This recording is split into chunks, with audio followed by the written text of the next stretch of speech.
Hello, everyone. Thank you so much for taking time to join American Farmland Trust's Food for Thought event today. My name is Julianne Grant, Director of Philanthropy, and I'll be hosting today's conversation.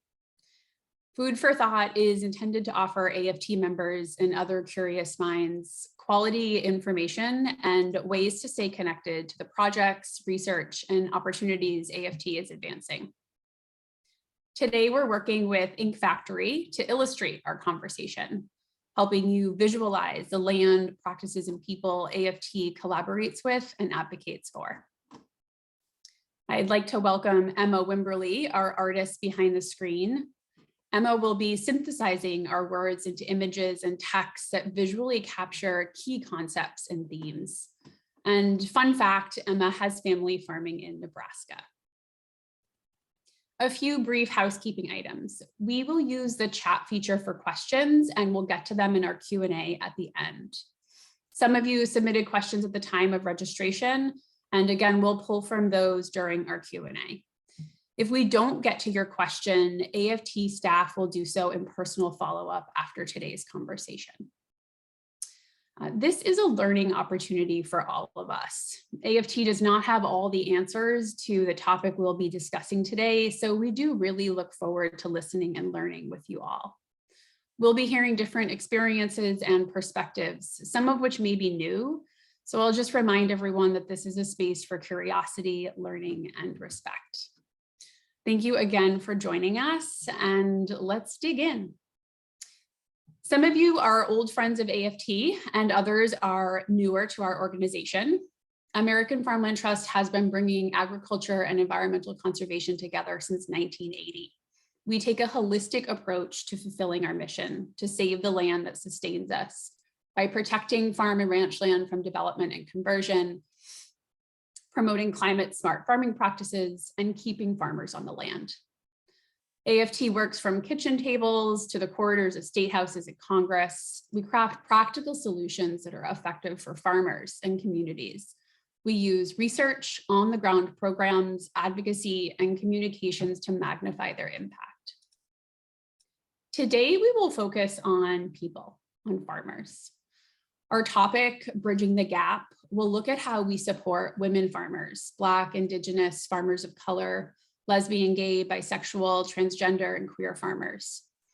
I want to remind everyone that AFT works with all kinds of farmers across the country, but we recognize that marginalized communities and historically underserved operators in farming are at a disadvantage.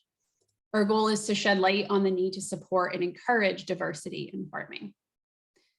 Joining us today to lead this discussion is my colleague, Dr. Gabrielle Roche-McNally, AFT's Women for the Land Director, Caitlin Joseph, Women for the Land Program and Policy Manager, and Hamid Bello, Farming in Wilbraham, Massachusetts at Agric Organics. Unfortunately, Ebony Alexander, Executive Director of Black Family Land Trust Incorporated and AFT board member, is unable to join us today, and we hope that she feels better soon. Before I turn it over to Gabrielle, I want to take a moment to frame the conversation for you.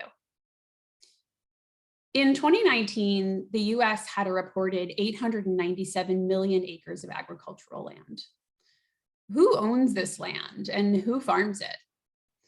43% of US farmland, nearly 388 million acres, is now farmed or co-farmed by women. Many of these women have strong conservation ethic and are deeply committed to healthy farmland, farm families, and farm communities. Yet they still routinely face gender barriers. Barriers to technical assistance, barriers to financial and social capital, and things like barriers to childcare and healthcare, to name a few. According to the 2017 Ag Census data, a new census will take place this year, the United States had about 48,000 producers who identified as Black, either alone or in combination with another race. They accounted for 1.4% of the country's 3.4 million producers, farming on 4.7 million acres. These farmers lived and farmed primarily in the southeastern and mid-Atlantic states. Black producers were older and were likely to have served or be serving in the military than US producers overall. When we say BIPOC, we're also referring to Indigenous farmers, including American Indian and Alaska Native. The census data revealed that around 79,000 producers farming 59 million acres are in this category. These farmers make up just 2.3% of farmers nationwide. Clear data on LGBTQ+ farmers isn't as accessible, but we know that these farmers lack federal and state non-discrimination policies, protections, making them especially vulnerable to discrimination in employment, housing, healthcare, and more. Regardless of sexual or gender identity, farming should be a viable path for those who want to pursue it. And there are an unknown number of BIPOC and LGBTQ farmers who don't have a way to enter the farming industry. When they do, they often face a barrage of limitations and can face discrimination. The fact is, we need all farmers to save our farmland. When land is actively farmed, development pressure is lessened. We need farmers who are keen to protect our nation's most valuable resource, our agricultural land. Farmers who want to adopt regenerative farming practices and who support an inclusive agricultural system that is evolving. There is room for everyone to farm, but we must bridge the gap and provide strategic support. I'll now turn it over to Gabrielle to talk about Women for the Land. Gabrielle? Great. Well, thank you, Julianne, and thank you all for being here. It's a wonderful group, and while we don't get to connect as deeply as we would hope, we sure hope that folks will reach out to us after the fact if you have questions or other feedback if we don't get to it today. So really appreciate everyone's time. So, as I was preparing for today, I really was pondering just the resilience of women. So before I dive into Women for the Land, I want to kind of just talk about, what generally inspires me. So as this pandemic started, and as we all know, it has continued. I just continue to hear stories of hope and resilience from women that we work with, women that I know in my own community. I think of my dear friend Yadira down here in the Willamette Valley in Oregon, and the ways that she and her partner work to meet the local food needs in our small Oregon community during the height of the pandemic. To my colleague and friend Heather, who's a very busy NRCS partner, who's continued to do important conservation and equity work amidst burnout and low staffing rates among federal workers. To Carrie, who is a partner of ours in North Carolina and works with the Black Family Land Trust. She does work with a farmer cooperative to really uplift and share and support not just her own farm, but other farmers in her area. I've gotten emails from Carrie at 2 a.m. where I think she's getting up, getting ready to go help at the co-op, and continues to support our outreach and work with women producers, and is also a mom and a grandmother. It really has been a hard few years, in particular for women and girls. When you look at some of the national statistics, we know that women and girls have been hit particularly hard with mental health challenges associated with the pandemic. And we also know that labor and care, child care, family care, care of sick elders has fallen especially to women in this topsy-turvy world that we're facing. And while that has always been true, it has been especially exacerbated in recent times. So I guess just as I begin our story with Women for the Land, I want to just say it's bound up in the resilience of women leaders who truly amaze me and inspire me every day. And if I talked a whole bunch more about that, I'd probably start to cry because I find it so inspiring. And it is really what gives me the source of my work and inspiration here. So a little bit more about Women for the Land. We started, our origin story at American Farmland Trust is many years ago when we just started to do work with women landowners. Our work really kind of had genesis in the Midwest with partners at Women Food and Ag Network in New York, in the Mid-Atlantic, where we just got going on meeting women, particularly non-operating women, landowners who own land but rent that land out. We had the recognition that we knew we needed to reach this audience. They were a critical audience in achieving conservation and farmland preservation, but we were missing them. This wasn't as part of a kind of national strategy, but with the recognition as an organization that we needed to make sure we were including women in the work that we do. One of the centerpieces of the work for Women for the Land is our Learning Circle.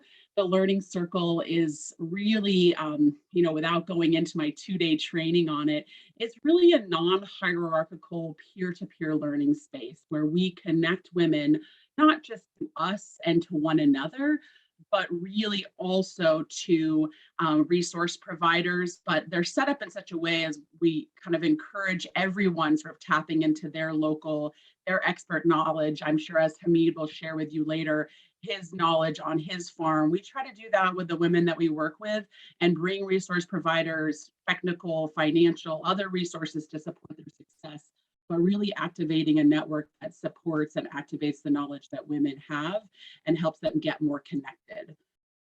So the national initiative has been broadened with my hire, which happened 2.5 years ago. And I was lucky enough to bring Caitlin Joseph on, who I'll introduce or share, or who you'll meet here briefly in a moment. But really, I was brought in to kind of develop that strategic plan and vision and to broaden the work that we've done. We really, as I said, started with this focus on women landowners, and women landowners continue to be an important audience, but I think we've really broadened to include women farmers, aspiring farmers. Some of the research out of the Economic Research Service suggests that women, and BIPOC women in particular, Black, Indigenous, and women of color are that next generation of producers. So a disproportionate number of women and BIPOC folks are in that new and beginning farmer category. So again, really critical to think about who this audience is, and we continue to grow. We've also continued to acknowledge the fact that unless we're intentional about that audience that we're seeking, we may end up only reach a segment of women, right? I think any woman who's on the call or folks who identify as women on the call know that we're not a monolith. Our experience, our challenges, as Julianne laid out for you, the barriers that affect women, the barriers that affect farmers of color, there are intersections of those challenges, but all women's experience in agriculture is not the same. And we know that BIPOC women in particular face even more challenges when it comes to accessing land, holding on to their land due to issues like heirs property or fractionated land rights. We also know that some of it is just down to how connected people are to resources and networks within their communities. And that varies across the country with commodity system, with production system, you name it. And so I think our work has become more nimble and responsive to the unique and situated needs of our partners. We have brought in a kind of philosophy that we want to kind of engage and ask questions, particularly in places where we are growing into, but also even in places where we've worked. I just chatted with our New York partners, and we've been doing a work with Women for the Land for a number of years in the region, but we recognize that actually there's women that we're not serving in the region, and we could be serving more, differently, better. And how do we start asking those questions of partners? So I'm really impressed with not just our Women for the Land team, but we work across AFT staff in the regions, and a lot of what we call Women for Land practitioners, folks who are on the ground, who are delivering programming, who are kind of trying to continue to ask those questions of if the sort of origin story of Women for the Land is about meeting the unique and diverse needs of women and making sure that we're including them in resource provision and getting them access to technical, financial, informational resources. How do we continue to do that better, differently, that our work is constantly evolving, and there's a lot of kind of reflection, evaluation, assessment, and doing of the work and repeat. So I'm really proud of that work. I would say, just to kind of note, a big centerpiece, as I noted, was our Learning Circle work, but we increasingly talk about our programs, or that's our Learning Circle and much of our programmatic outreach. We also are trying to do more work in the policy space, and Caitlin might speak to that a bit here today, but really has we've shifted her position to focus as much as we can on that piece, to think about how do we address barriers and facilitators to support women's success. And we also do research. We just released last year an amazing survey report on a big multi-state survey we did of non-operating landowners. And I have a research background and really interested in continuing to understand what those challenges, what those opportunities are for working with women producers. We've also been growing in terms of our geography. As I said, we kind of got our start in the Mid-Atlantic, in a bit of New York, and in the Midwest. We continue to work in those spaces. We've got exciting work happening in New England and Massachusetts this coming next couple of years. We've got amazing work that's happening in the Southeast that I'll share a little bit more about, and work in California. Pacific Northwest is really growing. And so I'm just really excited to see that. I see potential beyond the places that we're currently working, but really, really fun to see the way that we're kind of meeting those unique geographic needs, and always looking and kind of taking, we have a survey on our website where we have been asking people, where do you want our programming? There's some potential to grow into areas I haven't mentioned, but really exciting to kind of think of what the possibility is there. In terms of priority topics and the things that we talk about with our learning circles or the outreach, they really follow the mission area of AFT. But I would say we've put a lot of emphasis on climate resilience and regenerative agriculture, pieces around farmland preservation and succession planning, especially for those sort of women landowner audience, getting them to think about kind of what's that legacy of their farm. And this ties to areas where AFT has been working for a long time. And then really kind of there's a lot in this nexus of kind of supporting, whether it's a new and beginning farmer or someone who's more established, but kind of accessing those financial, technical, and informational resources. I say that a lot. That's central to kind of getting women connected to access conservation resources or farmland preservation resources or business planning resources. And so that's sort of like the nexus of the conversations we have with people. And when we think about how we're measuring change, we've built in a lot of work around the evaluation piece, looking to, how do we move the needle? How do we know that we've moved the needle or created some chances for change? So some of the core areas that we think about are sort of parity, which is closely, I think, closely aligned with this notion of equity, but again, making sure that women have access to resources in parity and sort of equitable access to those resources as their male counterparts. We also are really interested in enhancing power, helping women activate their own power and connecting them to networks of other women producers and resource providers. We know that has been a critically important piece of what we do.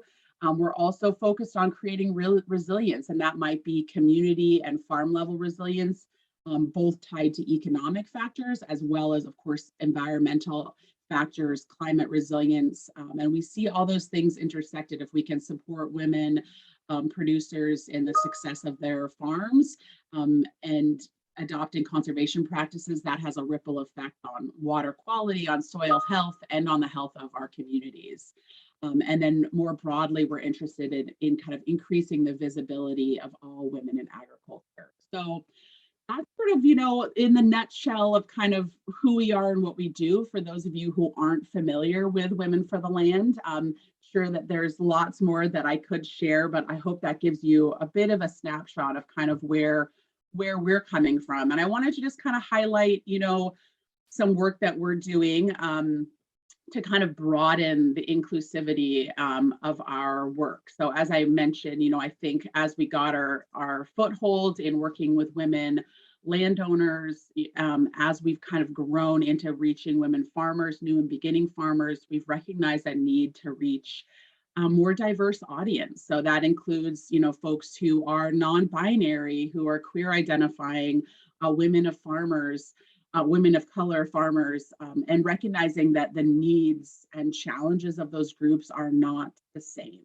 And so one project that I'm really proud of, and really sorry that Ebony can't be here with us from the Black Family Land Trust to really help flesh out some of this work, but I will do my best to kind of share a little bit of what we've been doing in the Southeast. So I for sure want to give a shout out to NRCS and to the Hearst Foundation, who really helped lay the foundation for the work that we got started in Kentucky and North Carolina. It's growing into Virginia and beyond. Kentucky State University and Black Family Land Trust, as I said, have been strong partners in this work, as well as many others, particularly USDA agencies and partners at county offices. I don't have time to list out all of the wonderful farmers that we've worked with, but certainly Ebony, who can't be here, great Carrie, Martin, and Grace Summers, who've worked on the ground to connect women, particularly in North Carolina and Kentucky. It's just been amazing to see the hunger and need for the work. We've emphasized BIPOC women and particularly African American women. Our programs have been diverse, more diverse than many of the circles I've been a part of, but really kind of making that intentional focus on reaching a new and different audience in those spaces. We've conducted some focus group discussions, really trying to understand what it is that people need and what they want. Some of the things that has struck me is just how much folks need help navigating what maybe those of us who've been in the conservation and ag world for a long time think is like, oh yeah, everyone knows about USDA Natural Resource Conservation Service or the Farm Service Agency.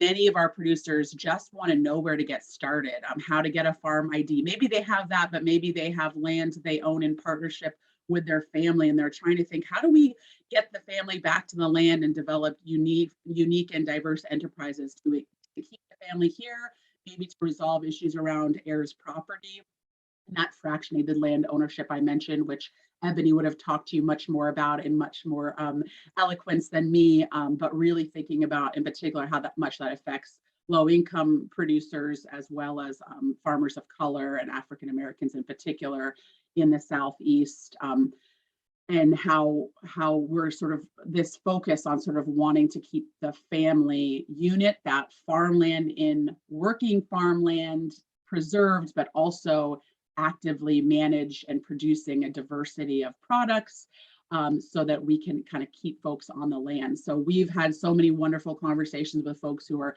trying to figure out what to do. They might still have land, but it's underutilized, or they are kind of thinking about how do they advance and grow what they currently have.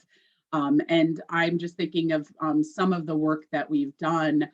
We did a field day at Fox Hollow Farm. I don't know if Maggie Keith is on the call today, but she hosted us in Kentucky. And we had this wonderful learning circle that we were able to do in person. And I heard from one of our folks who came and who was just really impressed with the agritourism that was on Fox Hollow Farm, and was interesting for them to see ways that they could kind of diversify the experience of people coming to their farm. And they also noted the diversity. They said, you know, I generally come to these events and it's been mostly European folks or white folks. And this was a woman of color who was reflecting on lovely to see this diversity of producers join this event. And so really kind of had this amazing gathering of a diversity of women in Kentucky sharing their stories and learning about soil health and diversified farm operations. And I see a comment, thanks so much for that. I thought it was a great event too, even though I wasn't able to participate and travel there this year because of COVID. And another reflection I got from one of our participants in North Carolina, as we've been doing these in-depth interviews evaluating our work, one of the women who shared was saying that she was able to get COVID relief funds from the Farm Service Agency. So she wouldn't have applied for some relief funds if she hadn't joined our coffee hour. And that moved the needle for her.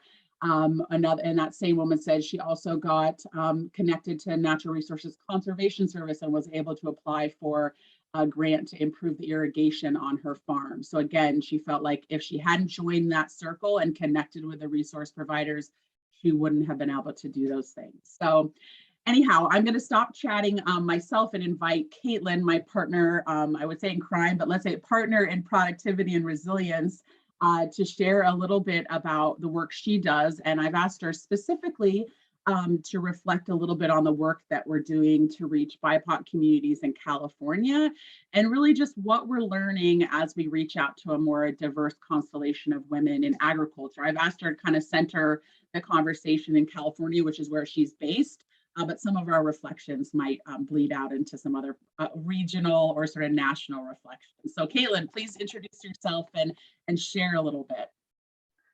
Sure. Thanks, Gabrielle. Yeah, maybe partner in agitation is an appropriate title.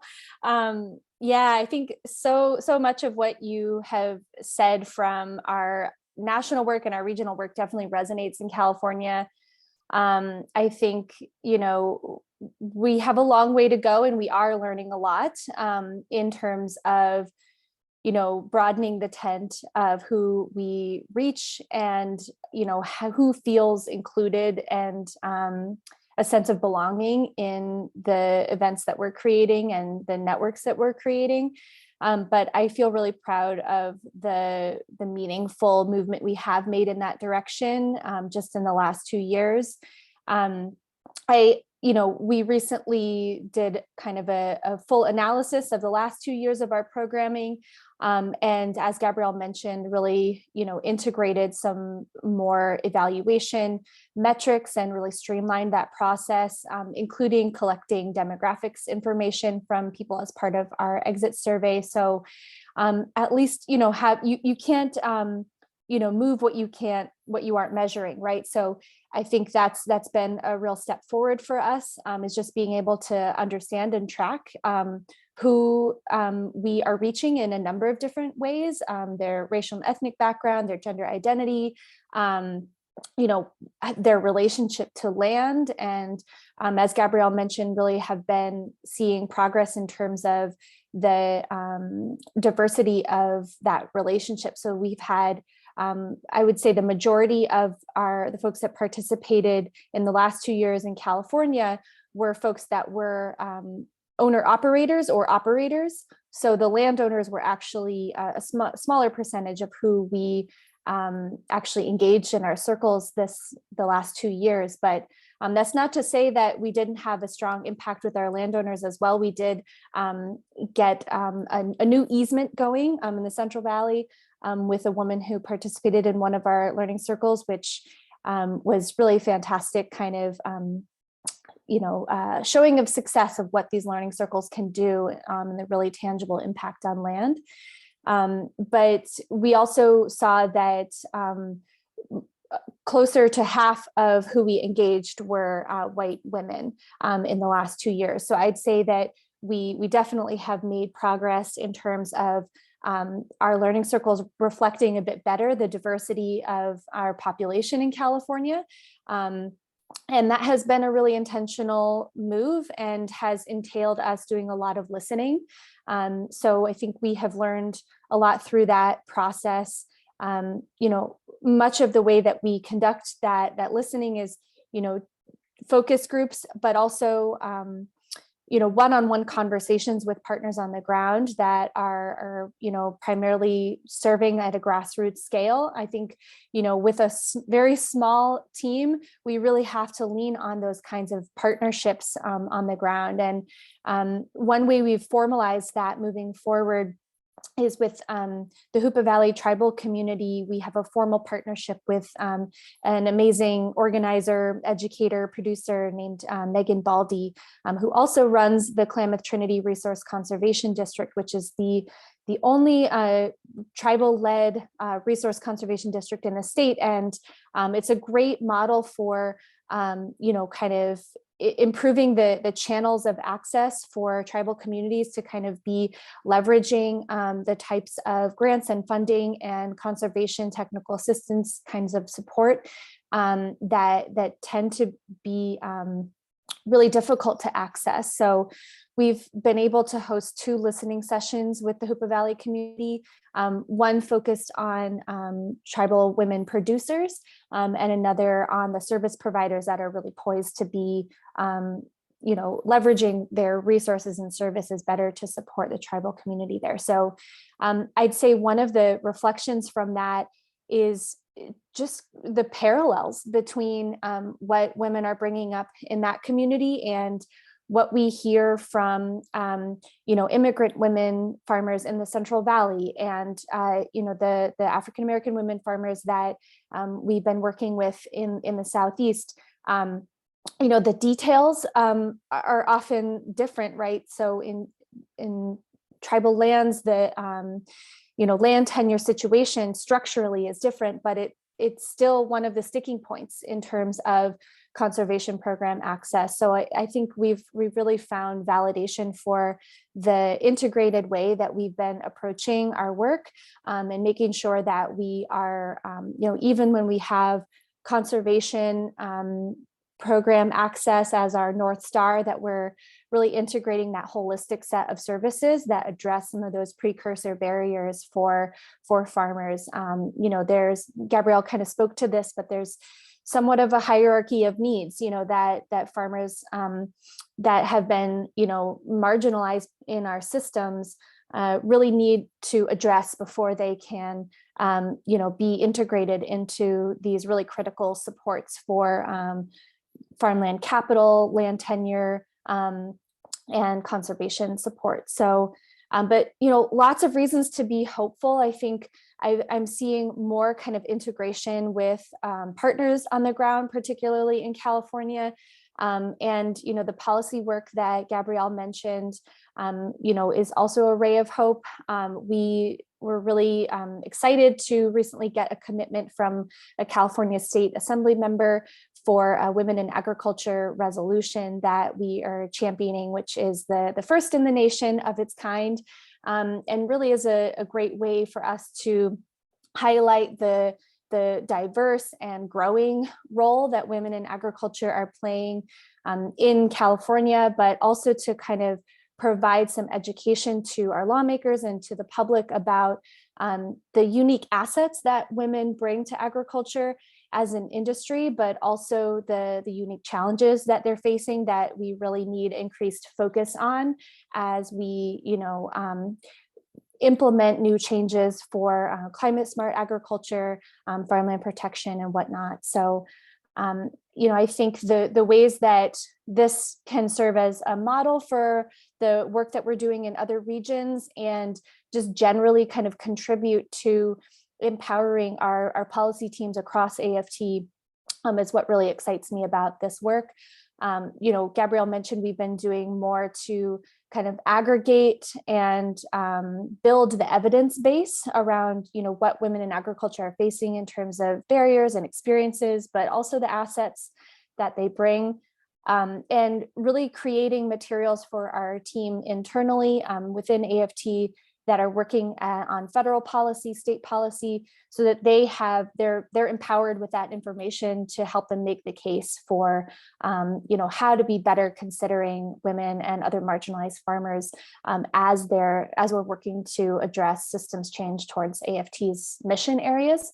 So those are pieces that, I've been really excited about, and I think, I truly believe that this focus that we're bringing with an equity lens, the more we can do to understand and address the issues that our most marginalized producers are facing, the better we will be at solving some of these critical issues in our ag systems, more broadly. So I think that, the focus on equity will really help us, support and expand the changes that we're after. So I, really excited to be working with our national team and all of the other folks in our regions that are employing the same strategy right now. So just really proud of what we've been able to do in a short period of time under really intense circumstances, as today is evidence of. So, and thank you to those of you who were at our recent events that I saw you commenting in the chat.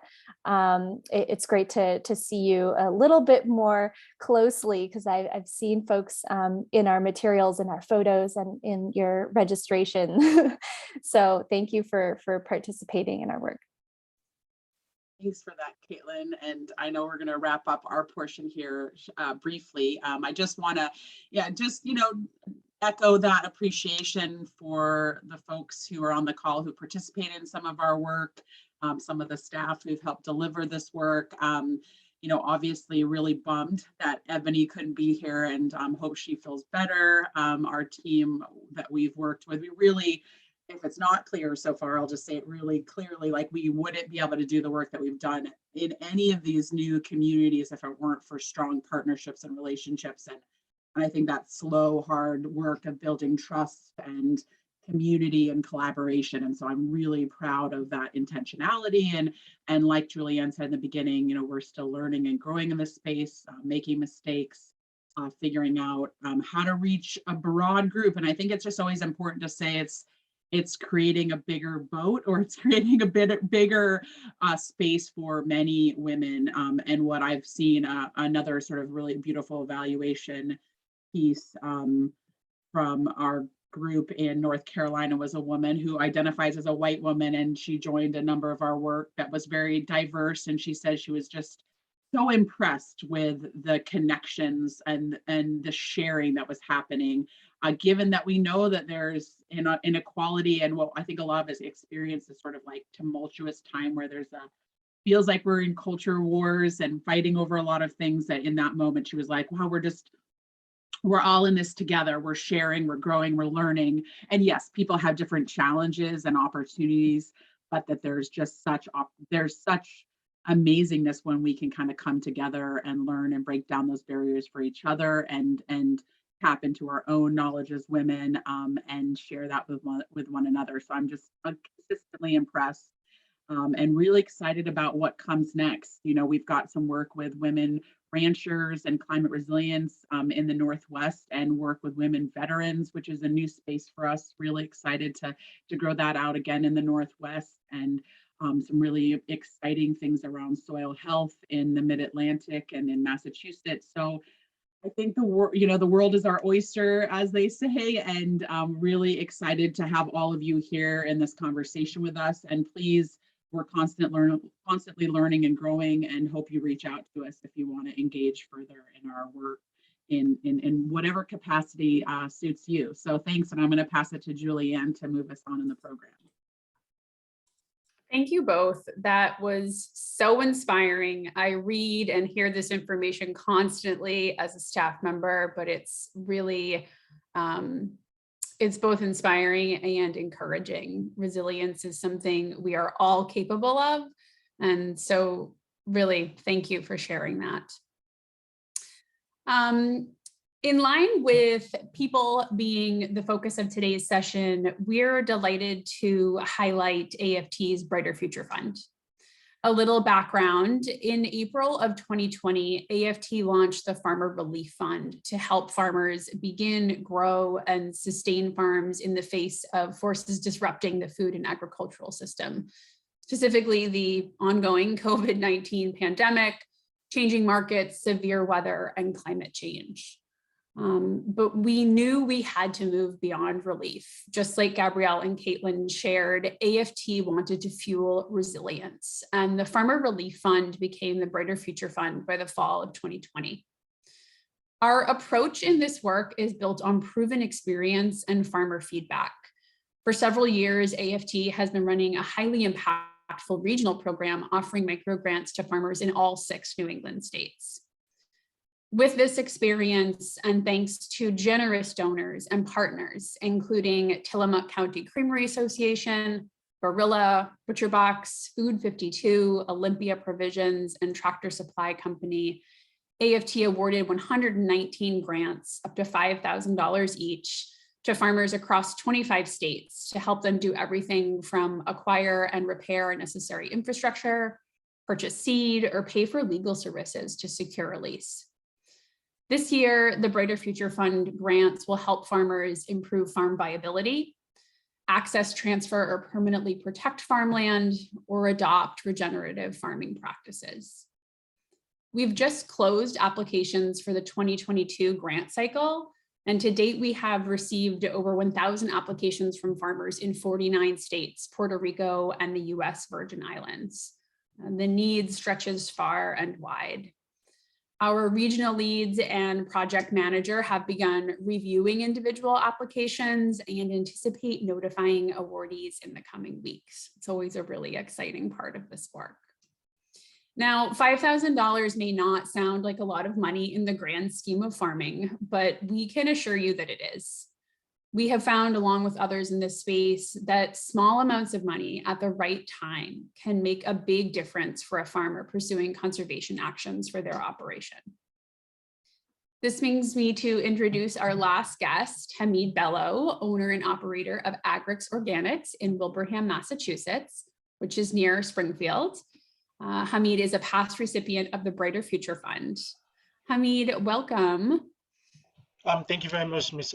Grant, for having me. And I'd like to say thank you to the entire American Farmland Trust team. It's certainly a pleasure being here. Wonderful. Hamid, can you tell us a little bit about your farming experience and current operation? Yes, farming for me began in West Africa, in the classroom. I had the opportunity to take agricultural science growing up, and also was able to develop my farming experience both in and out of the classroom in Africa and also in Houston, Texas. I was able to learn from family, friends, and also just different colleagues' parents in Houston, Texas. There, I was able to pick up on other aspects of family farming, such as animal husbandry and owning on my organic farming practices. And fast forward later on, I moved to the New England area and Springfield to be specific. And upon residing there, I started to notice, myself and my wife started to notice the food desert issues that were going on. And we had an elderly neighbor that was actually telling us a story about having to take buses, and whenever I'm chance, I would drive him to the store just as a way to assist. So this brought on the idea between us in saying, hey, we have this knowledge, why not be make it useful to others? And we're all about service to society, and we said, hey, why not start up a farm? So Greek Organics was born. So we had a small lot in front of the residents in Springfield, and we would farm there, and it gave us the opportunity to learn about farming in New England compared to Texas and Africa. So we're able to do a case study and basically learn. And after that, the next year, after getting all our data and knowing that we can be successful in doing this, and also what type of crops are successful in this region of the country, we decided to partner up with and get more land.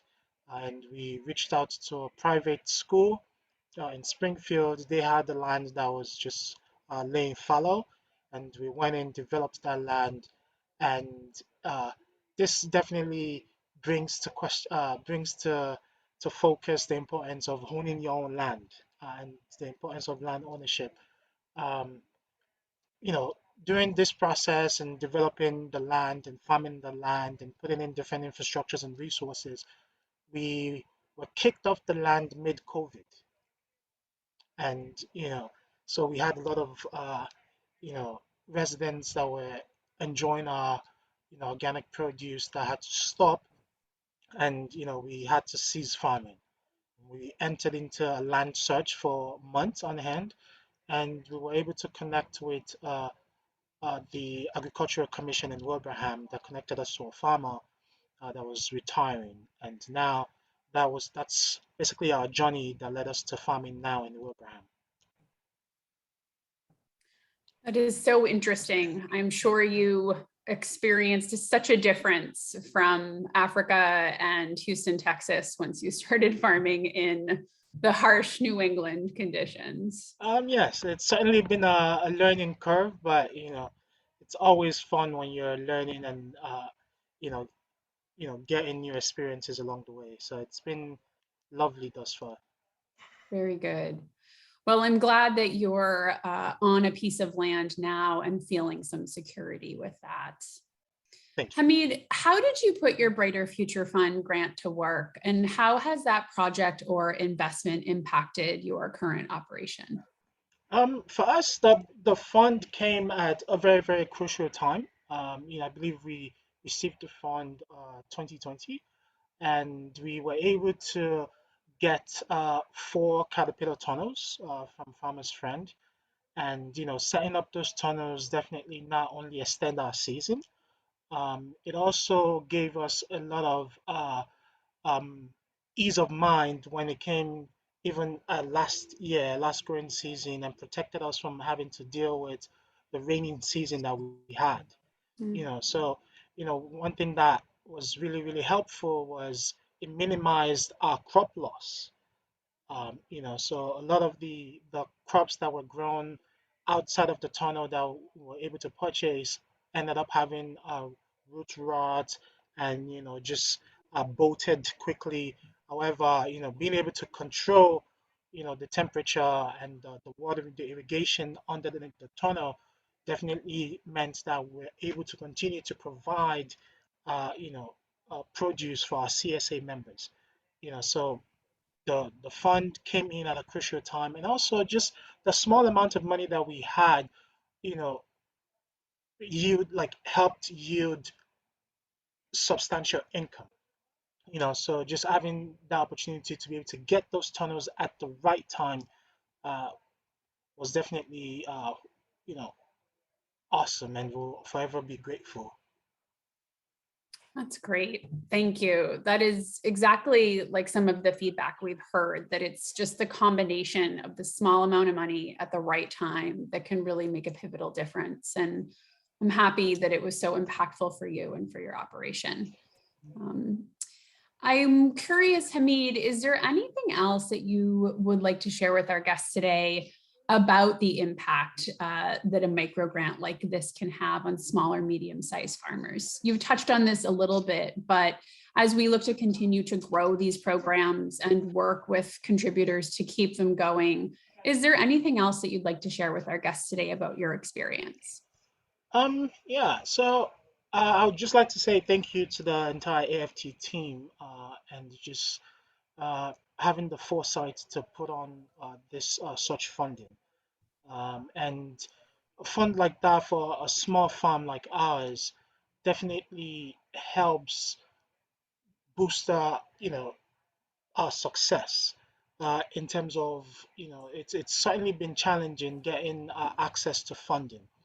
Mhm. And a lot of the barriers to entry that we faced, even after having years and years of experience farming, and you know is when you apply for grants, you're told how long have you been farming at a particular location, Mm. right? And I would hate to name call certain grants and all that good stuff, but it's if you haven't been farming for 3 years, you cannot qualify for such grants, right? So that means I need to find resources that will enable me to farm for 3 years in order for me to be able to qualify for the large grants, right? And when you're a small individual trying to make an impact and feed the community and be a part of the change, not everyone lasts that 3 years. So opportunities like this, where you're able to get a small influx of cash, definitely helps to a certain extent 10x your operation, right? So farming under a tunnel, there's a lot of data that supports how that operation can is successful and how beneficial it is for farming. And I know other farmers are able to use those type of funding to get different resources that might be needed. But for us, what we chose was the tunnel, and it's definitely helped our operation. It's so beautiful because funds like this um, enabled us to go from just 10, 20 CSA members to last year operating a 60-member CSA. And now we're now looking to hopefully double our CSA offerings. And that's also being able to have enough produce to go to multiple farmers markets. And so it's definitely a thing that I would urge all other organizations and individuals to definitely institute if they're not. Thank you so much, Hamid. It sounds like the ripple effect of the Brighter Future Fund has been so positive, and really appreciate you shedding light on some of the barriers to accessing other grant funding and just the difficulty that farmers can face. So It was really important to hear your perspective, and I'm sure in the Springfield area, your produce in CSA is highly desired. I know the area well and can speak to the food desert. So thank you for everything that you do and for sharing your perspective today. Thank you very much. The pleasure is all mine. And thank you everyone for listening. Wonderful. Okay, we have a little bit of time for Q&A. We will take some questions from the chat. Give me just 1 second here.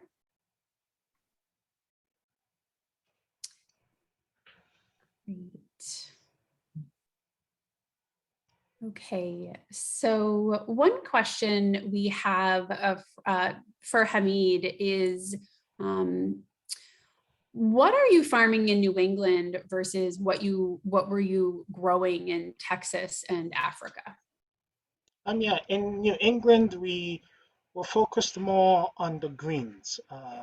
Your kale, your lettuce, and we do have your regular tomatoes. And one thing that we've tried to do is figure out what the community needs, likes, and wants, and focus more on that. And while also ensuring that there's a business profitability aspect to things, and also storage, taking storage into consideration.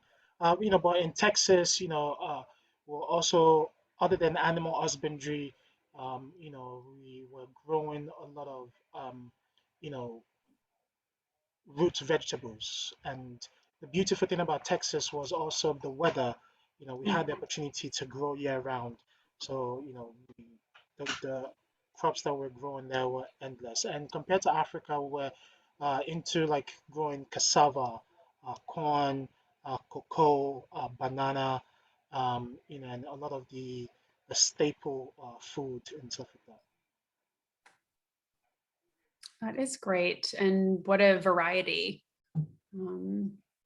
Excellent. Another question we have from the chat from Emily is if the Brighter Future Fund is a recurring annual grant program.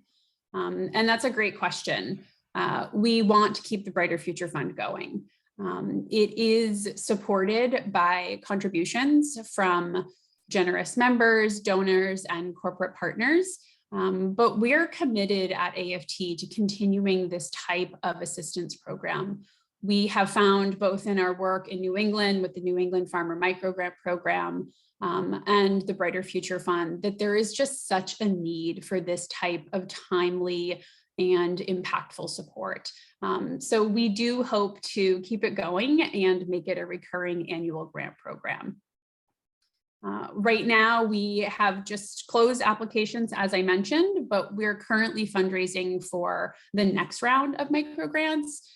So that is something that we'll be working on now going forward to build that pot of funding so that we can continue to offer this program on an ongoing basis. All right, I'm going to move to wrap up because we're almost at time. So I want to thank our guests today, Gabrielle, Caitlin, and Hamid.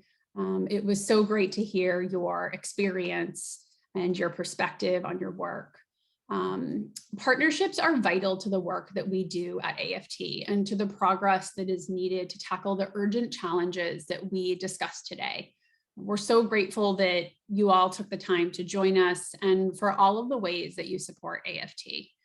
Your personal membership in this mission and support of programs like Women for the Land and the Brighter Future Fund has a direct impact on the farmers that AFT seeks to help. To so many here today, I want to thank you for your generosity and commitment to saving the land that sustains us. And if you're new, I hope you'll become a member and snap a picture of where you place your No Farms, No Food bumper sticker. AFT staff will follow up with you in the week ahead to get your feedback on this program and share some brief information on easy ways to become more involved in the programs we talked about today. We have a number of resources to offer and really look forward to connecting you more with this work and other resources that may be helpful for you in your own farming journey, if that's what you came here to learn about. Our time is up for today. So please look out for our follow-up, including a recording of today's session and a final illustration. Thank you so much, Emma. It looks great. You all will be able to access this final illustration to refer to and share with others. And with that, I'm wishing you a wonderful rest of your day and be well. Thank you from all of us at American Farmland Trust. Thank you. Have a lovely day. Thanks, Thank you, everyone. everyone.